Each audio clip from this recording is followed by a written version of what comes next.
A rifle sights down the lens. In its line, an elderly woman in beige. She kneels in silence, picking up rice from the ground, fingertips trembling. A man laughs behind her. "Smile for the drone, Grandma." The flycam hovers closer, but the guard, red coat, gloves tight, says nothing, does nothing. Only his jaw trembles. One tear crawls down. The rifle stays aimed, not past her, at her.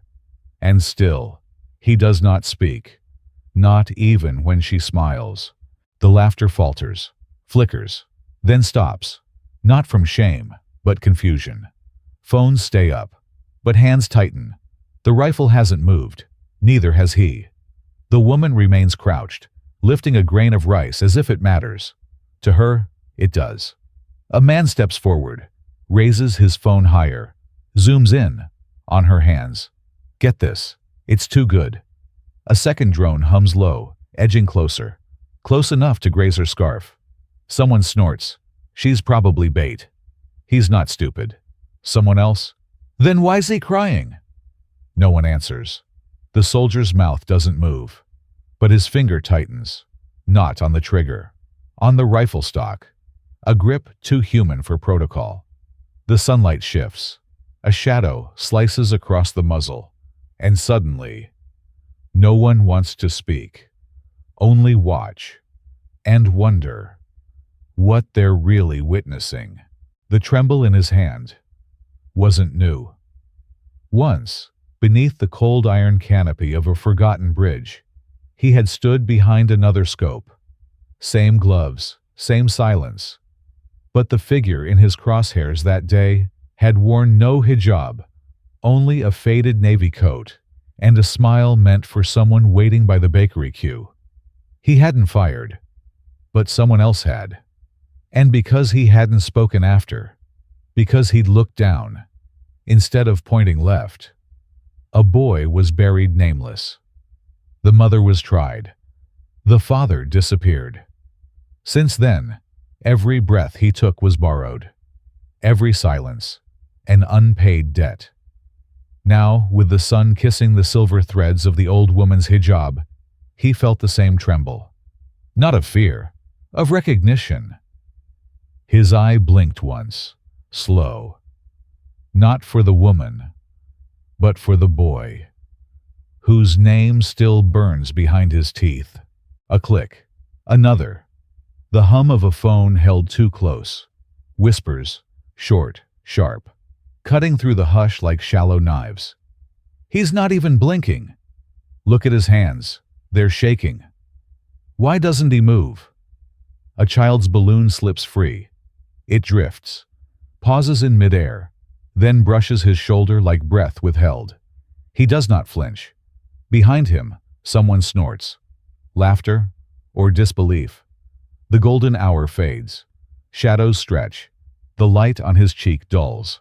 Now just cold reflection. Around him, a circle forms. Not drawn in chalk, but in judgment. Phones rise.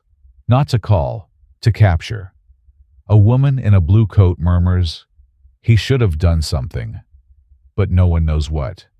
The girl with the balloon. She's stopped beside the old woman, watching her pick up grains of rice one by one, then turns and stares at the muzzle pointed inches above her head. His right hand shifts, barely, just enough for the cuff of his glove to slip. A line appears, not a vein, a burn, faint, circular, like the ring of a branded coin, seared deep, long ago, then hidden under decades of ceremony. No one sees it, except the lens, not the ones in the crowd, the one on the ground, still recording from where the child dropped her toy phone, still blinking, still red. A breeze picks up, and with it, a whisper of paper emerges from the fold beneath his knee. It flutters once, then rests near the old woman's foot. A torn edge, a corner of royal insignia, and a date, smudged but recent. He does not look at it, but for the first time, his lips move. Not to speak, just to Release. And behind his eyes, something falls, but never lands. A sharp voice cuts through. "You call that discipline?" A man steps forward, early 30s, phone still raised, but now angling it toward the torn paper by the woman's foot. He points, smirks. The Queen's seal, discarded like guilt. Someone else grabs his arm. "Leave him be." But the ripple has started. Phones rise higher. Comments hiss through the crowd like gas leaks. Is he crying? Why isn't he moving? He's aiming at her. Doesn't that matter? A child's voice interrupts. Software, barely above the wind. Why's he sad, Mummy? No one answers, except perhaps the guard's hand. His left glove now clenched tighter, the fingers trembling.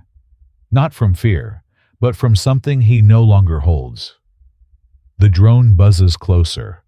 Its shadow crawls across the woman's scarf, then pauses, right over the insignia.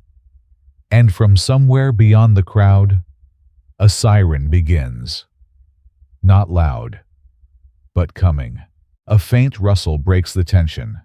From beneath the guard's collar, a folded photograph slips loose, time-stained, torn at the edges. It flutters to the ground. The wind doesn't take it. Someone bends to pick it up. An older woman in uniform, silver hair beneath her beret. She freezes. It's a photo of her, but younger, beside him. Both in desert fatigues. A boy between them, grinning, missing 2 front teeth.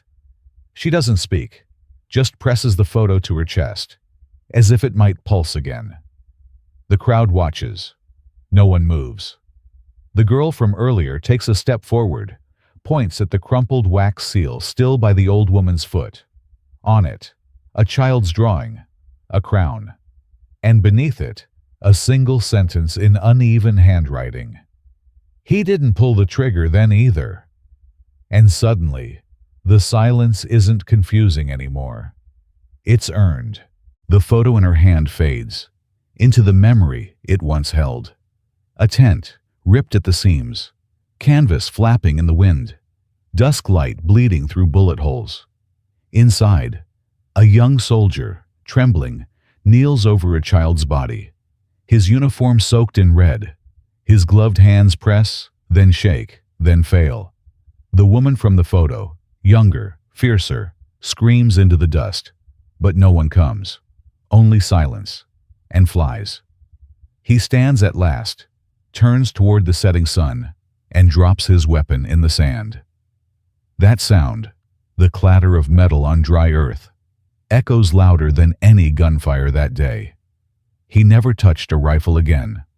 And now, years later, as cameras click and tongues wag, he still carries that moment, not in words, but in the weight of every still breath.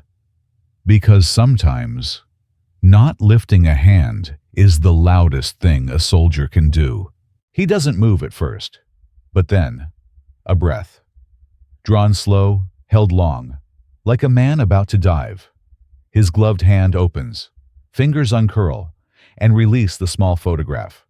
It drifts, edge first, onto the pavement. A quiet descent, almost reverent. He bends, not to retrieve it, but to lower his head beside it. One knee down, one hand over heart. His eyes closed. No sirens, no protest, just wind brushing fabric, and a silence so full it begins to tremble. In the crowd, a teenage boy lowers his phone. A woman presses her palm to her chest. Even the loudest voice stops mid-word, as if swallowing something too sharp to speak. One by one, the noise dies, not because he shouted, but because he bowed. And in that stillness, he reminded them all, dignity does not raise its voice. It stands, and others fall silent.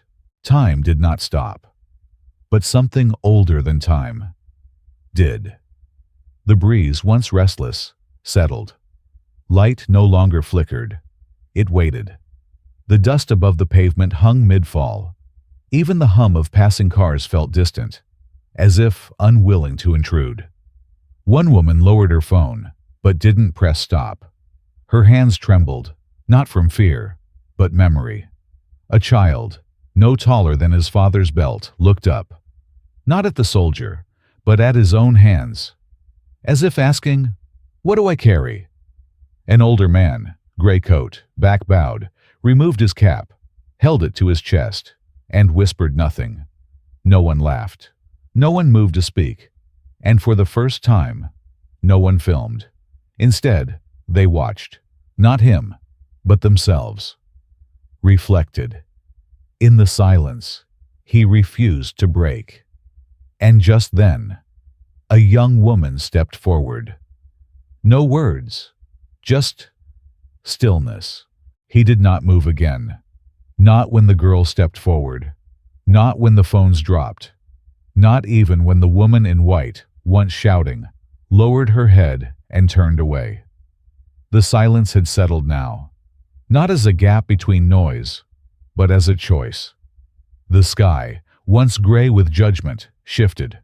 A soft beam broke through the overcast, touching nothing but the tip of his boot. Children watched. Old men remembered. No one clapped. His hands remained at his sides, gloved, steady, open. No salute, no speech, no defiance. Just a figure, too still to be proud, too silent to be ashamed. And as the crowd slowly dispersed, some walking backwards, some not lifting their gaze, he remained, in the center, among the echoes, beneath a sky that no longer accused. A gust of wind carried a scrap of red wax paper, perhaps from the letter, perhaps not. It landed at his feet. He did not step on it, nor pick it up, just stood there, as if waiting not to be understood, but to be forgotten, correctly. Or maybe he simply chose to remind us of what we've forgotten. Sometimes, the loudest message is the one spoken without a single word. In this story, the guard's silence was not weakness, it was a choice forged by loss, memory, and the quiet burden of experience. For many older viewers, this echoes a deeper truth, that not every wrong must be met with anger. Some are best answered with dignity. In our own lives, we too are faced with moments where we must decide to react or to reflect, to speak or to simply stand. There is a quiet kind of courage in restraint, in not adding to the noise, but holding space for understanding. And perhaps the lesson is this: true strength does not always defend itself. It simply remains until others see what we once forgot. That compassion, like silence, can restore what judgment breaks.